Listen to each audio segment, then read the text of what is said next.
And now a word from our sponsor, Smarsh. For the 7th consecutive year, Gartner has named Smarsh a leader in its 2022 Magic Quadrant for Enterprise Information Archiving. Partnering with an organization like Smarsh is key for forward-thinking organizations to maintain compliance with record-keeping regulations, prepare for litigation events or e-discovery requests, and prevent risky behavior that could damage brand reputation. Smarsh stood out for the following: launching a communications intelligence platform, enhancing voice archiving, enabling compliant adoption of Microsoft Teams, and supporting direct-from-carrier data capture. Read the 2022 Gartner Magic Quadrant to learn why Smarsh was named a leader for the 7th year in a row and positioned furthest overall for completeness of vision. Download the report today at smarsh.com. Tax needs to be at the table is at the front end when a business organization is trying to define what it wants to do, where it wants to do it, and how it's going to perform what it wants to do.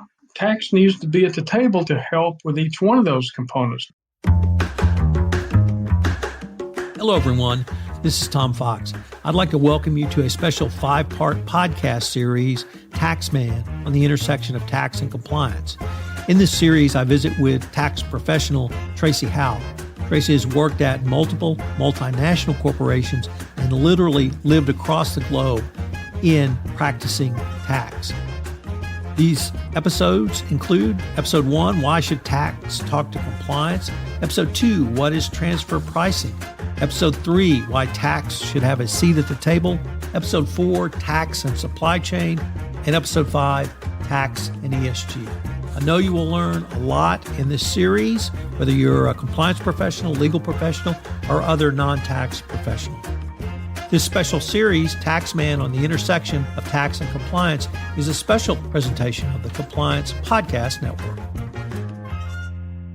Hello, everyone. This is Tom Fox back again for Episode 3 of our 5-part series on Taxman, the intersection of tax and compliance. I'm back again with tax expert Tracy Howell. Tracy, welcome back.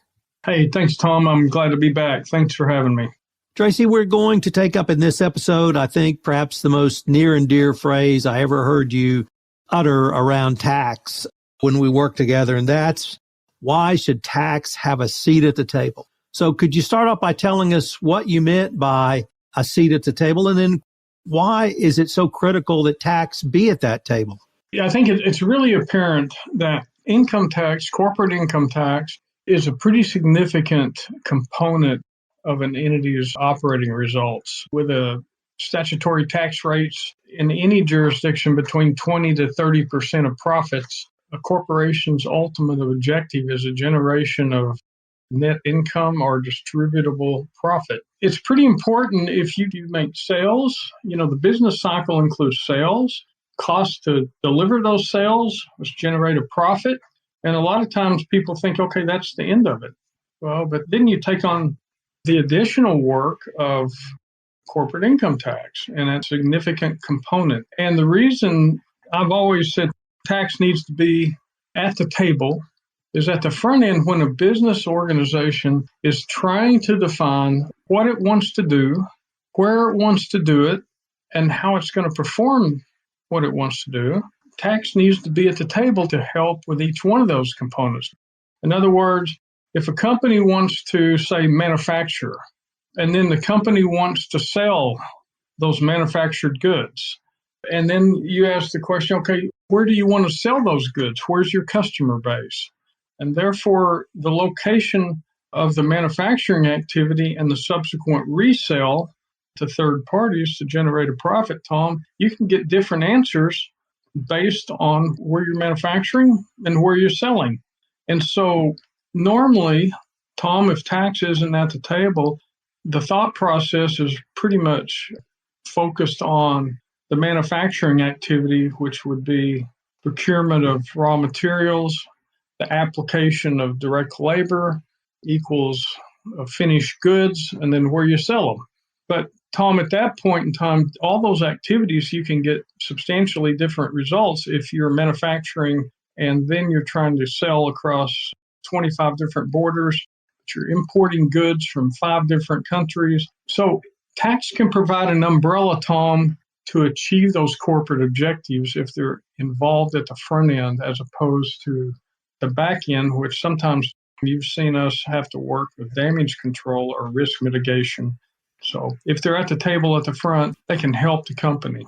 Tracy, how does tax work with multiple stakeholders in a corporation? You and I are talking about compliance and tax, but tax works with other corporate departments, obviously legal, but it could be HR, it could be operations, it could be supply chain, it could even be accounting or the CFO, or maybe even internal audit. Given the week of geopolitical news, supply chain is a huge issue and really on the minds of many corporate types right now. How are we going to get our products out of that part of the world, and what does it impact us if we have an employee base there? So how does tax work with, I would say, almost every corporate department, Tracy? Well, a lot of times critical functional leads sometimes don't know that tax can help. So an effective tax professional has to try to insert himself or get him invited to the table again, Tom, and to have those discussions. And you're saying, one would say a functional lead might say, why do we need tax here? A good tax guy has got to be proactive and provide those examples to get involved. Use an example, Tom, maybe the HR function, if you're providing people around the world, compliance function is if you're sending people to work for short periods of time or long periods of time, then each country has certain rules about having to pay income taxes for that foreign employee. In other words, if you send an employee down to the UK to work offshore, you've got a certain amount of days. It might be 180 days an employee could be in that country working, and on day 181, he triggers individual income tax that the company must pay. So the point is if a tax guy is interacting with an HR professional on the provision of people, they can put in a management system to where they don't ever let anybody in a given country be present more than 120 days. If you didn't have that, Tom, I've seen it where you pierce that and it can have a substantial impact for 20, 30 employees whose costs weren't figured in the price of their products they're selling or services. You got to insert yourself and try to get the taxmen at the table. That really leads me to that example. I'm not sure many chief compliance officers would know that. Hopefully they do. But if they don't, how can tax really work to educate corporate functions outside of tax about what I would call some of these basic rules? Do you put on a little tax training lunch and learn? Do you use ongoing communications? If it's lawyers, do you send them a memo and ask them to read it? Or you just sit down and go have a cup of coffee with a chief compliance officer, with a head of HR? What's really some strategies that can be used to help communicate some of these basic concerns that are, what I hear you saying is, hey, come down and ask me the question before you do it rather than afterwards? No, you're right, Tom. In my experience, what I've found is that the relationship, number one, you need to try to build a relationship with those functional experts, be it HR, legal, treasury. Tom, I use those as an example. You've got to be with them in person and have a relationship, so that it sounds a little bit of a cliche. You need to create the situation where you're a trusted business advisor. Tom, what I've found is that one-on-one interaction has to happen before you can just send updates, emails, training seminars. It needs to have an in-person component. Now, in a global organization, you're not going to be able to get in front of everybody, but the relationship has to start at the top down, those functional leads. That would be in legal, as you know, and HR. There has to be some buy-in top down in an organization in compliance and a code of business conduct, and then a willingness to talk tax and the perception, the belief that tax is here to help. There has to be some buy-in on that, Tom. So, Tracy, unfortunately, we are near the end of our time for this episode, but I hope our listeners will join us tomorrow because we're going to take up a topic I don't want to say is torn from the headlines, but it's certainly on the front lines of what every company, multinational company, is thinking about now, and that's tax and the supply chain. But before we leave, I was wondering if our listeners wanted any more information on yourself or really any of the topics we've discussed in this podcast. What would be the best way for them to find out more? Hey, thanks, Tom. I'd love to, anybody have any questions, you can contact me by email at tbhowellcpa@gmail.com. That's T, B as in boy, Howell, CPA@gmail.com. Or you can find me on LinkedIn. My LinkedIn profile is Tracy Bryan Howell. Thanks so much, Tom. Tracy, I look forward to continuing this conversation. This is Tom Fox. Welcome to episode 3 of our 5-part exploration of Taxman on the intersection of compliance and tax. In today's episode, we took up why tax should have a seat at the table. So what do we mean when we talk about the table? The table means being involved in entities' discussions, both at a strategic and tactical level, between critical stakeholders in an organization, operations, sales, legal, HR, supply chain, and procurement, accounting, about what they want the entity to do, whether it's sell, manufacture, provide services, licenses, and then where they want to do that.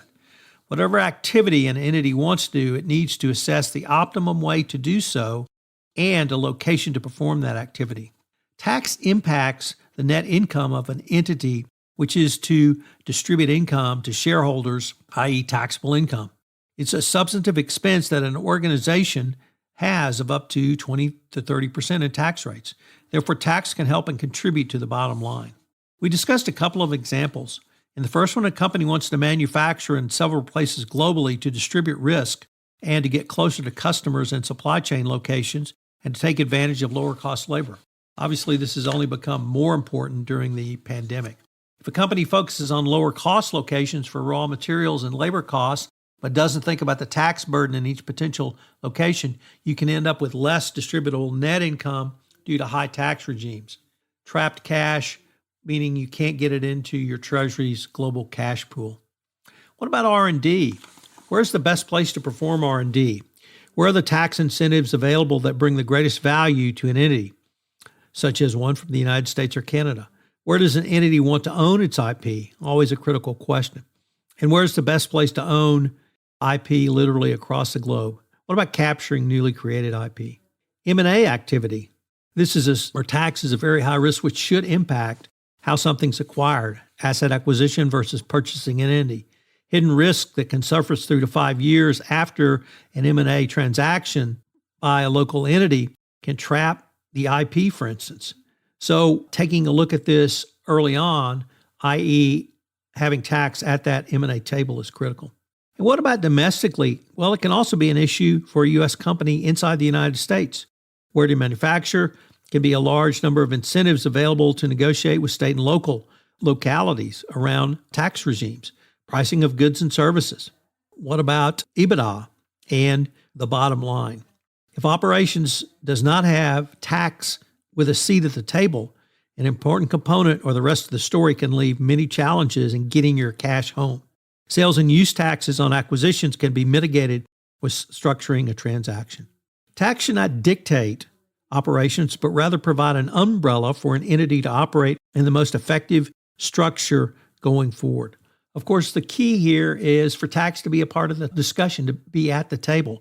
And the same holds true with compliance having a seat at the table. But when you have both of those organizations, it gives you the opportunity to plan so that hopefully there are no surprises down the line. This is Tom Fox. Thanks so much for listening to this episode. I hope you enjoyed it. And I hope you'll join us in episode 4, where we take up tax and supply chain.